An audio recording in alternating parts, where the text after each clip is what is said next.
Sebelum kita berbincang, kita lihat dulu ya saudara soal data-data ekonomi Indonesia berikut ini.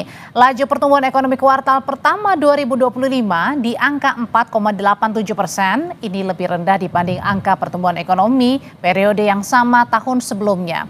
Kita lihat data sebelumnya, pertumbuhan ekonomi kuartal 1 2022 5,02%, 2023 5,04%, lalu di 2024 5,11%, dan tahun ini turun menjadi 4,87%. Beralih ke angka PHK, dalam rapat dengar pendapat atau RDP-RI bulan awal Mei lalu, Menteri Ketenagakerjaan Yassi Yarli mengungkap hingga April 2025 ada 24.000 kasus PHK di Indonesia.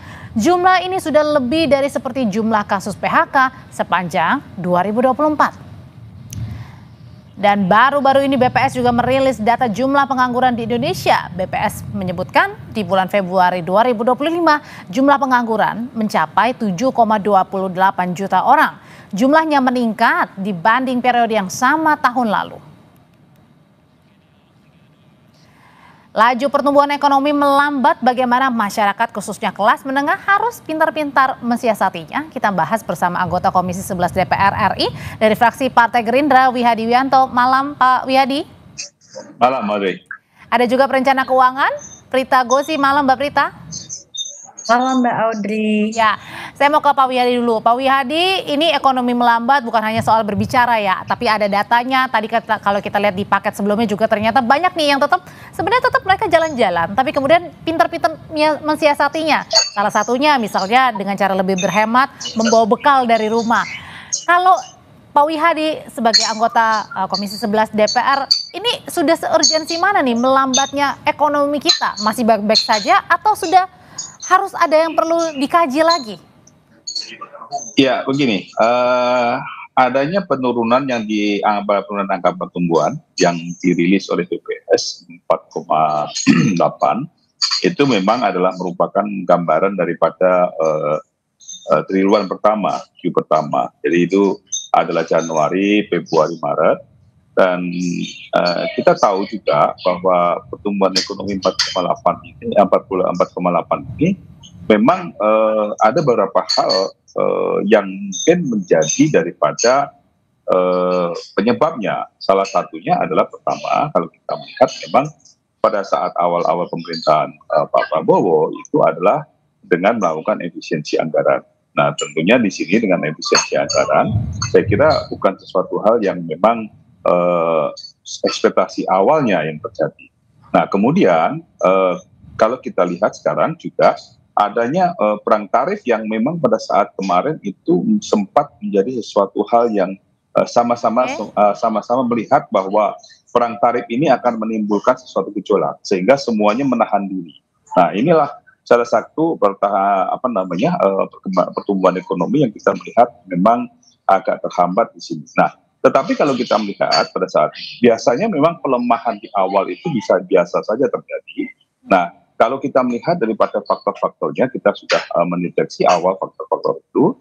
Dan kalau kita lihat juga bahwa APBN kita per April kemarin itu baru berjalan 17%. Artinya memang pada saat ini pemerintah sudah melihat bahwa program-program yang dicanangkan oleh pemerintahan saat ini itu akan bisa berjalan setelah adanya hari raya ini dan beberapa libur panjang. Jadi ini adalah merupakan sesuatu hal yang memang biasa terjadi adalah pelambatan ekonomi. Tapi ini adalah merupakan satu hal yang biasa. Nantinya itu akan mempunyai target bahwa pertumbuhan ekonomi kita kan range-nya 5,2 sampai 54. Pertumbuhan yang melambat ini biasa-biasa saja. Setuju dengan hal itu Mbak Prita atau mungkin ada pandangan yang lainnya nih? Karena saya adalah seorang perencana keuangan, tentu saja bila mana ada dampaknya terhadap keuangan rumah tangga, itu bukan suatu hal yang bukan suatu hal yang kita bisa sikapi secara normal. Bahwasanya kita harus menerima bagaimana kondisi kita sebagai warga negara Indonesia dengan adanya mungkin kesulitan untuk memperoleh penghasilan, atau di sini juga ada penambahan-penambahan kebutuhan tetapi tidak diikuti dengan adanya kenaikan penghasilan, itu adalah sesuatu yang harus kita terima. Nah, oleh sebab itu penting bagi setiap masyarakat, terutama kelas menengah yang memang ini banyak yang bilang agak kejepit ya, karena kan generasinya tuh juga banyak gitu loh, rentang usianya itu juga yang berada di kelas menengah juga cukup bervariasi. Kita harus pandai-pandai dengan ilmu pengelolaan keuangan yang baik supaya kita bisa bertahan tanpa kita menjadi beban bagi pemerintah kita. Termasuk juga dengan memilih berhemat. Tapi pertanyaannya gini, kalau misalnya masyarakat banyak terus berhemat, Pak Wihadi, bukannya pertumbuhan ekonomi malah akin melambat nih? Ya begini, pertamanya kan kita dalam situasi yang sekarang saya katakan tadi bahwa kemarin itu isu yang terbesar adalah adanya perang tarif. Dengan adanya perang tarif itu tentunya semuanya akan menahan diri. Nah, tentunya apa yang disampaikan oleh Mbak Prita tadi betul, bahwa dengan menahan diri tentunya akan ada penghematan dalam pengeluaran dalam kehidupan rumah tangga. Saya kira itu adalah merupakan sesuatu hal yang memang harus diprediksi awal. Namun kita perlu juga kita lihat data sebelumnya bahwa kelas menengah itu, penurunan kelas menengah yang terbesar kalau kita lihat pada saat itu terjadinya karena adanya mereka itu terlibat dalam judol. Nah, inilah yang membuat kalangan menengah pada saat itu mengalami penurunan. Nah, ini sesuatu hal yang sangat-sangat kita lihat di awal-awal pemerintahan Pak Prabowo. Kenapa yang namanya judol itu diberantas? Ini adalah merupakan sesuatu hal yang memang menjadi momok daripada suatu keluarga kita, keluarga menengah, itu adalah bagaimana mereka bisa terlibat judol. Dan ini kita lihat bahwa setelah Q1 ini kita harapkan dengan adanya APBN yang sudah kita akan berikan dengan program-programnya yang sudah kita persiapkan, saya kira itu bisa mendorong pertumbuhan ekonomi ke depan. Tapi Pak Wihadi, bukannya dengan sekarang ini banyak terjadi PHK di mana-mana, itu juga salah satunya akhirnya membuat para kelas ekonomi menengah ini juga jadi kesulitan untuk membeli, untuk mengeluarkan sesuatu hal begitu, yang artinya adalah harus mikir berulang-ulang kembali nih.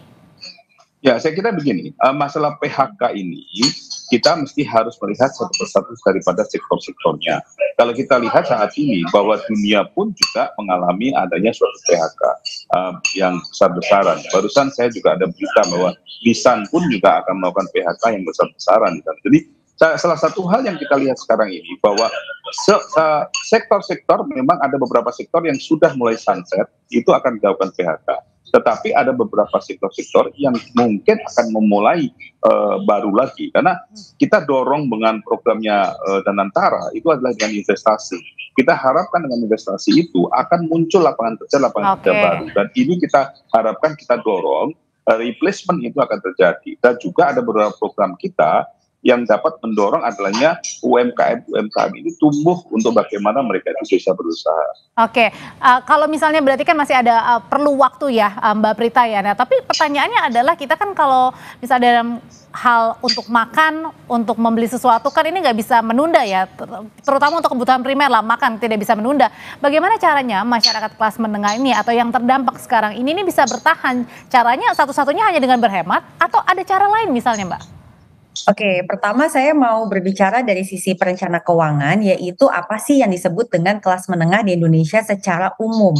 Berdasarkan data dari World Bank dan juga dari BPS yang terbaru, kelas menengah ini didefinisikan adalah rumah tangga yang per kapitanya itu pengeluarannya antara 2 hingga 9 juta rupiah per orang, jadi per kapita. Jadi kalau di rumah tangga tersebut ada 2 orang, ya dikalikan 2. Nah, logikanya kalau memang pengeluarannya adalah 4 juta per bulan misalnya, ya maka dia membutuhkan penghasilan paling tidak 5 juta per bulan kalau dia mau bisa mengelola keuangannya dengan baik. Artinya selain pengeluaran dia juga mampu menabung, Mbak, untuk memiliki dana cadangan, dana darurat bila mana memang ternyata nantinya mengalami masa sulit. Nah, pertanyaannya adalah apakah memang cocok nih antara rumah tangga dengan pengeluarannya mereka yang berbeda-beda itu dengan penghasilan yang mereka miliki. Maka saya biasanya mengajak orang untuk kembali membuat anggaran, membuat budget supaya dia bisa lihat Contoh, kalau misalnya di dalam rumah tangga dia sudah memiliki 2 orang anak, Oke. mungkin ada bapak dan ibunya. Lalu kalau ternyata bapaknya saja yang bekerja, ibunya tidak, Hmm. sedangkan pemasukannya kurang, ya ini sudah tidak bisa dihemat lagi, Mbak, karena kan anaknya sudah lahir.